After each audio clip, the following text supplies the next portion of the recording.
Assalamualaikum warahmatullahi wabarakatuh. Perkenalkan, nama saya Zafira Rizky Amalia dengan NPM 21030320117. Di sini saya akan menjelaskan tentang negara saya, yaitu Italia. Yang pertama, peluang bisnis yang mungkin menarik di Italia. Yang pertama yaitu pariwisata. Italia adalah salah satu tujuan pariwisata utama di dunia. Peluang bisnis di sektor pariwisata mencakup hotel, restoran, agen perjalanan, tur, dan penyedia layanan terkait.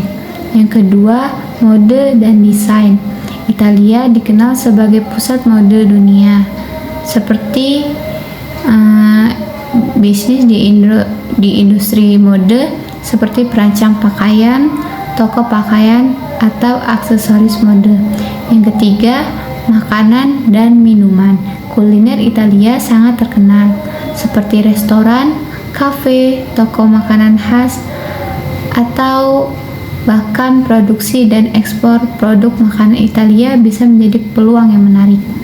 Yang keempat, teknologi dan inovasi. Italia memiliki perkembangan teknologi yang begitu pesat, terutama di kota-kota Milan dan Torino.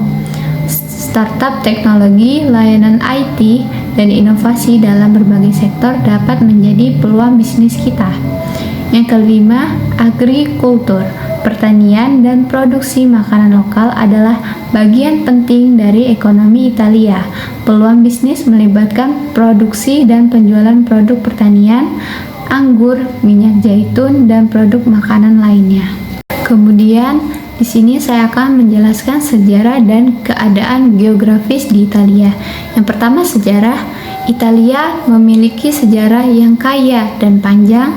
Dahulu wilayah ini dihuni oleh suku-suku Kel, Etruskan, dan Yunani. Pada abad ketiga sebelum Masehi, Romawi mendirikan Republik Romawi yang menjadi salah satu imperium terbesar dalam sejarah dunia. Kemudian, setelah kejatuhan Romawi, Italia mengalami periode-periode yang berbeda, termasuk invasi oleh bangsa-bangsa seperti Barbarian dan kejayaan Kekaisaran Romawi Timur atau Byzantium.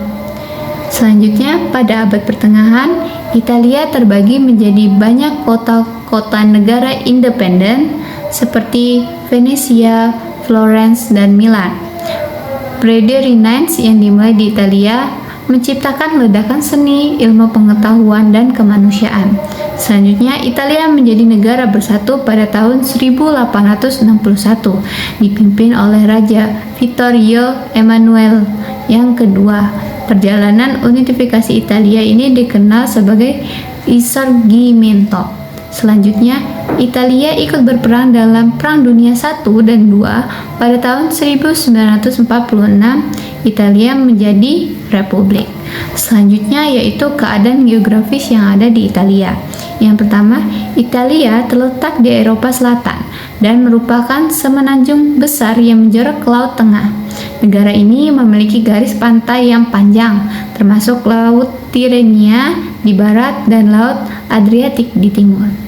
Pegunungan Alpen terletak di sebelah utara Italia, membatasinya dengan negara-negara seperti Prancis, Swiss, dan Austria. Pegunungan ini memberikan landscape yang spektakuler dan menjadi tempat populer untuk kegiatan luar ruangan di Italia. Italia memiliki banyak gunung berapi yang aktif.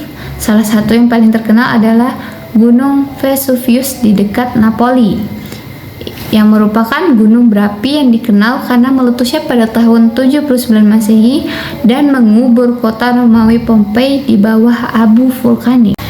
Italia memiliki iklim yang bervariasi dari Mediterania di selatan hingga iklim alpin di utara yang menciptakan kondisi ideal untuk pertanian, terutama di wilayah Tuscany dan Piedmont yang terkenal dengan anggur dan olivesnya.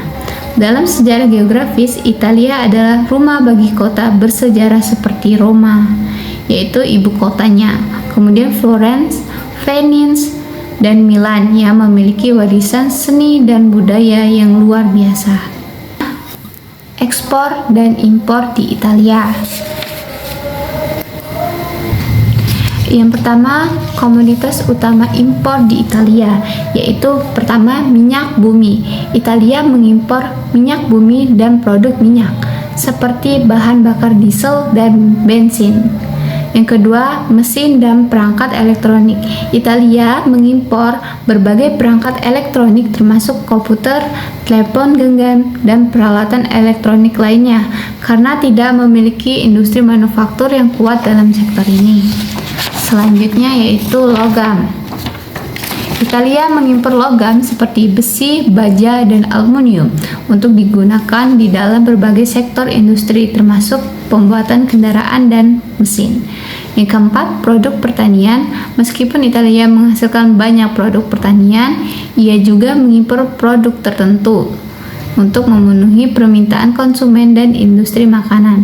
Yang kelima, pakaian dan barang konsumen. Italia mengimpor barang-barang konsumen seperti pakaian, sepatu, dan barang rumah tangga dari berbagai negara. Selanjutnya yaitu komoditas ekspor di Italia. Yang pertama, kendaraan dan mesin. Italia terkenal dengan industri otomotifnya dan kendaraan bermerek seperti Ferrari dan Lamborghini.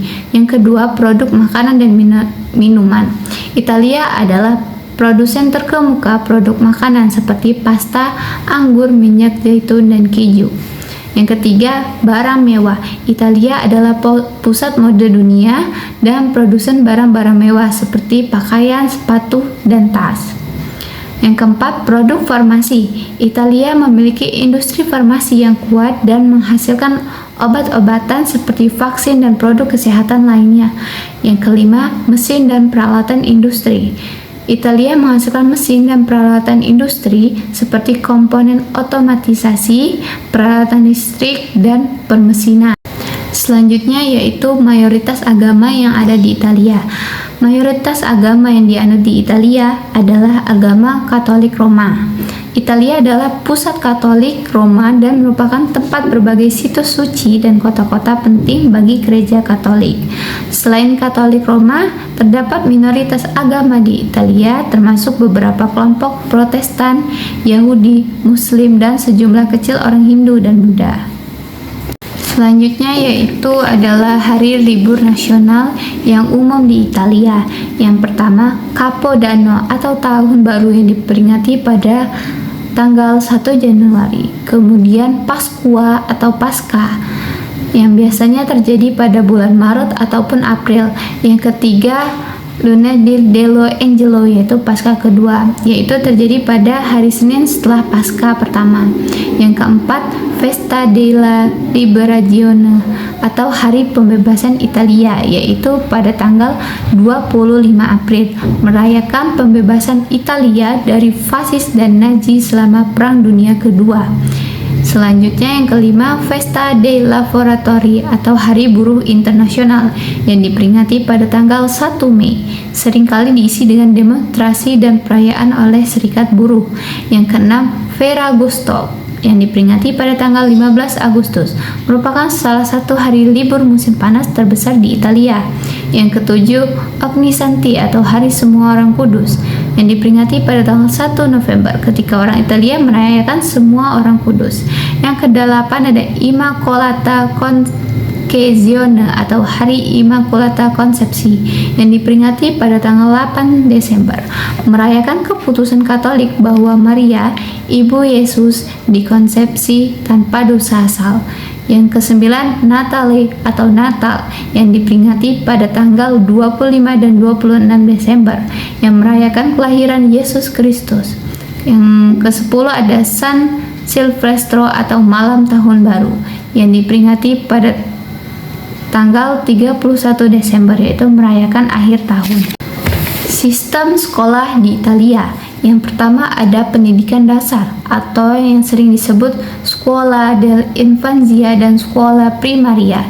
Scuola dell'Infanzia adalah taman kanak-kanak untuk anak usia 3 hingga 6 tahun. Selanjutnya, sekolah primaria adalah pendidikan dasar untuk anak-anak usia 6 hingga 11 tahun. Selanjutnya yang kedua yaitu ada pendidikan menengah atau sekolah sekondaria di primo grado dan sekolah sekondaria di secondo grado. Sekolah sekondaria di primo grado adalah pendidikan menengah pertama atau yang sering disebut dengan SMP yang anak-anaknya usia antara 11 hingga 14 tahun. Yang selanjutnya sekolah sekondaria di secondo grado adalah pendidikan menengah tingkat atas yang mencakup tingkat Liceo Instituto Tecnico yang mengarah ke ujian kelulusan atau disebut dengan SM di Stato yang diperlukan untuk masuk ke perguruan tinggi. Yang selanjutnya adalah perguruan tinggi atau istruzione superior adalah perguruan tinggi di Italia termasuk universitas, politeknik, dan institut pendidikan lainnya yang berlangsung selama 4 tahun atau 3 tahun untuk sarjana laurea triennale dan 2 tahun untuk magister atau laurea magistrale. Dan keempat, sistem peringkat atau yang disebut dengan sekolah primaria dan sekolah sekondaria di primo grado. Setelah menyelesaikan sekolah primaria dan sekolah sekondaria di primo grado, siswa menerima sertifikat yang menunjukkan tingkat pendidikan mereka dan hasil ujiannya. Selanjutnya adalah sistem politik di Italia. Yang pertama, bentuk pemerintahan. Italia adalah sebuah republik parlementer, kepala negaranya adalah presiden Italia, yaitu kemudian kepala pemerintahnya adalah Perdana Menteri. Yang kedua, eksekutif. Presiden Italia dipilih oleh parlementer Italia dan memiliki peran dalam sistem politik. Yang kedua, Perdana Menterinya adalah pemimpin pemerintah dan dipilih oleh presiden. Yang ketiga, sistem politiknya yaitu legislatif. Parlemen Italia atau Parlamento Italiano terdiri dari 2 badan. Yang pertama, Chamber of Deputies atau Camera dei Deputati terdiri dari 630 anggota yang dipilih setiap 5 tahun sekali.